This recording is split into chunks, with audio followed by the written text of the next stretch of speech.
Good morning, and what a beautiful morning it is. Our first reading today is Psalm 30, can be found on page 439 in your pew Bibles. Listen for the word of the Lord. I will extol you, O Lord, for you have drawn me up and did not let my foes rejoice over me.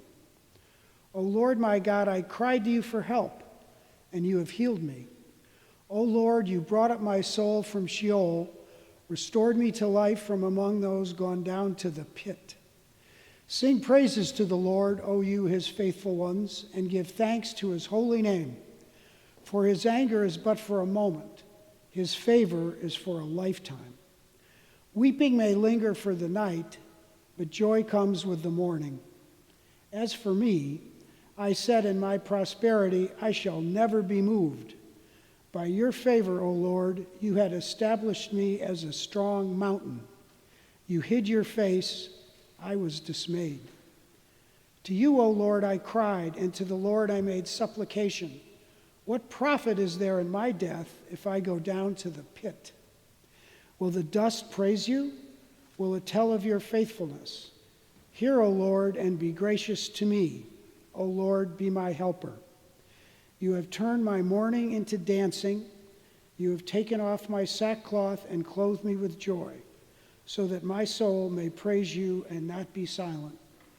O Lord my God, I will give thanks to you forever. The word of the Lord. To God. Our second reading this morning is from the book of Luke, 10th chapter, from the 25th to the 37th verse. On one occasion, an expert in the law stood up to test Jesus. Teacher, he asked, what must I do to inherit eternal life? What is written in the law? He replied. How do you read it? He answered, love the Lord your God with all your heart, and with all your soul, and with all your strength, and with all your mind, and love your neighbor as yourself. You have answered correctly, Jesus replied. Do this, and you will live. But he wanted to justify himself, so he asked Jesus, and who is my neighbor? In reply, Jesus said, a man was going down from Jerusalem to Jericho when he fell into the hands of robbers. They stripped him of his clothes, beat him, and went away, leaving him half dead. A priest happened to be going down the same road, and when he saw the man, he passed on by the other side. So too, a Levite, when he came to the place and saw him, passed by on the other side. But a Samaritan, as he traveled, came where the man was, and when he saw him, he took pity on him. He went to him and bandaged his wounds, pouring on oil and wine. Then he put the man on his own donkey, took him to an inn, and took care of him. The next day he took out 2 silver coins and gave them to the innkeeper. Look after him, he said, and when I return, I will reimburse you for any extra expense you may have. Which of these 3 do you think was a neighbor to the man who fell into the hands of robbers? The expert in the law replied, the one who had mercy on him. Jesus told him, go and do likewise. This is the word of the Lord.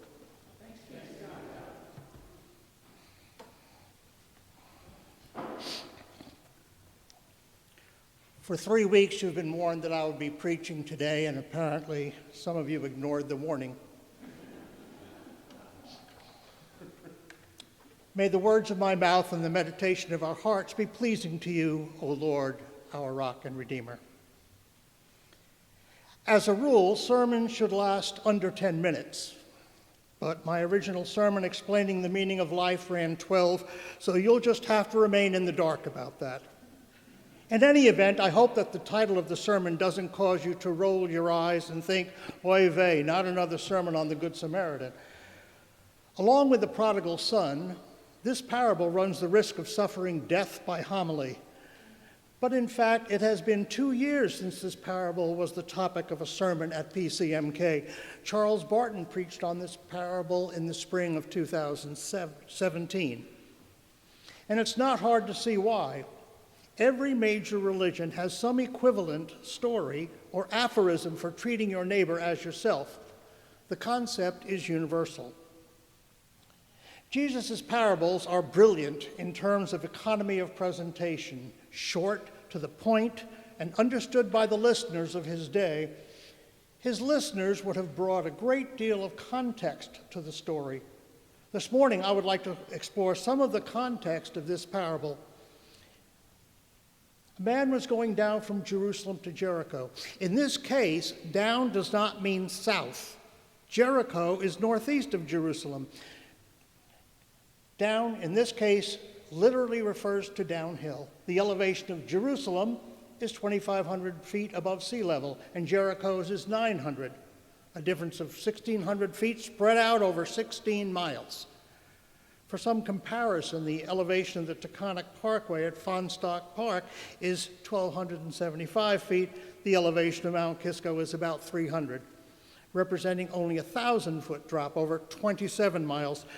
So, well, simple math tells us that the route from Jerusalem to Jericho is 3 times as steep as from Fonsstock to our church.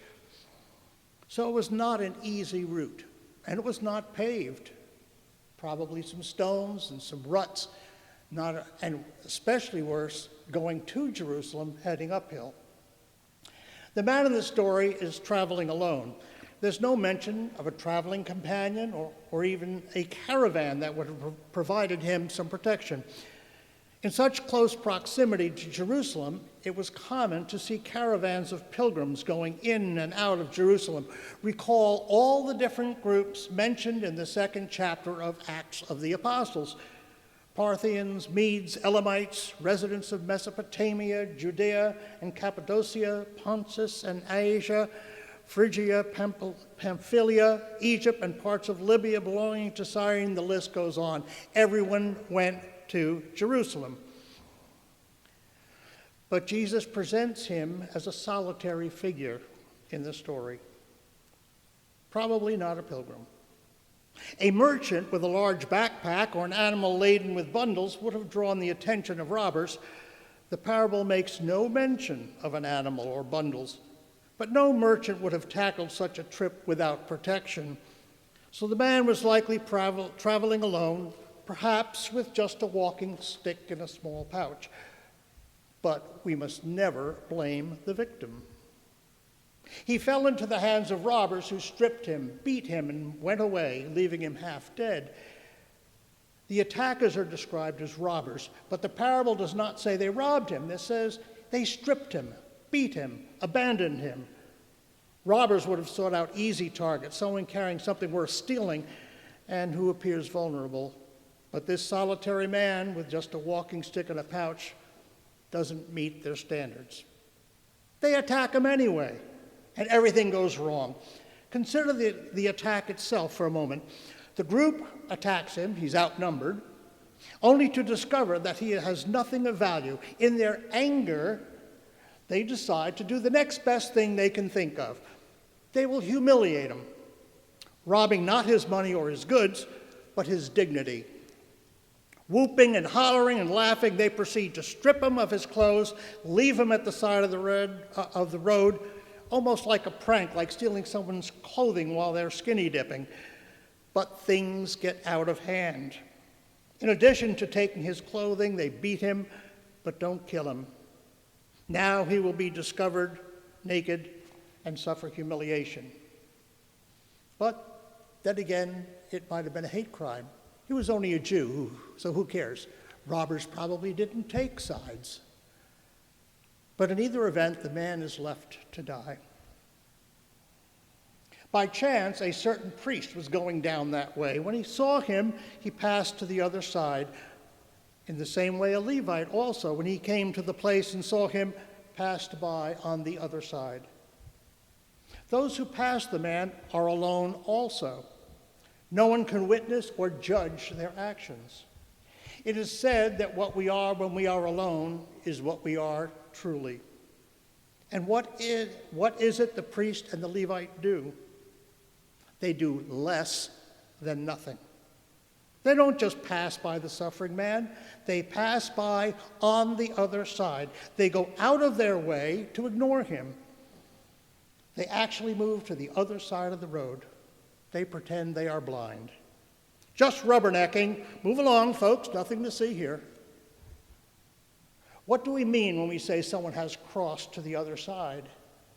The expression means the person has changed affiliation with a group or position, or has abandoned a belief, or has betrayed someone, often for selfish reasons. People cross over to the dark side. Sometimes the expression even means to die. The priest and the Levite make a conscious choice to cross to the other side, and worse, they use their religious laws to justify their lack of compassion. Think back on the reading. The man who challenged Jesus knew the law, and he sought to justify himself. Jesus has effectively put that man in the story. The man cannot escape the meaning of the parable. These people do not want to be defiled by touching someone who may be unclean. Their rules are more important to them than the life of a man. It is this conscious choice to avoid him that makes their behavior so abhorrent. As an aside, what might have happened if it were a group of several Levites along the way? Would all of them have ignored him? Could they look at each other and pretend that the man was not there? But a certain Samaritan, as he traveled, came where he was. When he saw him, he was moved with compassion. He came to him and bound up his wounds, pouring on oil and wine. He set him on his own animal and brought him to an inn and took care of him. Along comes the Samaritan. We're familiar with the enmity between the Jews and the Samaritans. He was one to be shunned by the Jewish community. This Samaritan chooses not to cross to the other side, but to come to him, to go into that muddy ditch next to the path. He goes out of his way to help. He binds the man's wounds to stop the bleeding and applies oil and wine to reduce the pain and to clean the wound. For me, it's this next part of the story that is interesting. The Samaritan takes the man to an inn. He doesn't stay there on the road helping the man, hoping for additional help to show up or wait until later to move him. No, he takes immediate action. He seeks out a more suitable place to help the man. He goes well beyond the minimum. He leaves his personal comfort zone. He does the opposite of the group stereotype of Samaritans held by the Jews. The exact opposite. He would have taken him to a Samaritan Inn, or at least one that would serve Samaritans. Why would he have taken him to an inn owned by Jews where he would probably have been turned away, or even worse, might be accused of having caused the man's injuries? It makes more sense for him to choose a Samaritan Inn. And how does he know that it's a Samaritan Inn and that he would be welcome? Here's a possibility. He may have been to that inn before, or may have known the innkeeper. Imagine the innkeeper opening the door to a fellow Samaritan, one he already knows, and his visitor's clothes are covered in blood. On his animal is a naked man, clearly in distress, bruised and bloody. The Good Samaritan asks the innkeeper to help the man and to lay him in the back room where he can be tended to. Would a Samaritan innkeeper have allowed the injured man into his establishment if he knew he was a Jew? Did the Good Samaritan even identify the man as a Jew? The innkeeper allows the two men to spend the night. The Good Samaritan nurses the injured man, wiping his brow, tending his wounds, offering him a drink, and giving him comfort. And the innkeeper was willing to risk defilement to do so. Would the innkeeper have done this for a complete stranger? The Samaritan might have been someone of some stature within the Samaritan community, and that he was setting an example for other Samaritans. This is not beyond Jesus' thinking to set up a Samaritan as a good person, just the way a Jew should be a good person. So the next day, when he departed, he took out 2 denarii, which is like 2 days' pay, and gave them to the host and said to him, "Take care of him. Whatever you spend beyond that, I will repay you when I return." The Good Samaritan tells the innkeeper to continue helping and treating the man, and he promises to pay. This is what suggests to me that the Good Samaritan may have been known well enough to be trusted to come back and pay the bill. He might have been there before. One assumes that the innkeeper complied with the request. Jesus doesn't say. But the implication of this parable may have occurred to Jesus' listeners. Let me close by making a final observation. We are often reminded that we should be like the Good Samaritan, treating others well, treating others as we would want them to treat us. In this parable, Jesus specifically references the religious leaders of his day and points out how they had become hypocritical in their desire to retain power, position, possessions, and influence. Very possibly the man who challenged Jesus was like the Levite, someone known in his community, a law follower. He puts him on the spot. Today we see this same dynamic in play with persons and institutions that have become hypocritical in order to retain power, position, possessions, and influence. Politicians who pass by on the other side in the face of the needs of the citizens.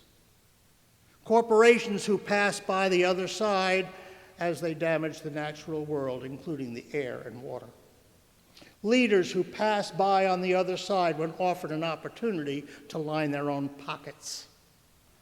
Theologies that pass by on the other side by promoting hate towards gays, immigrants, minority groups, and those of other religious traditions.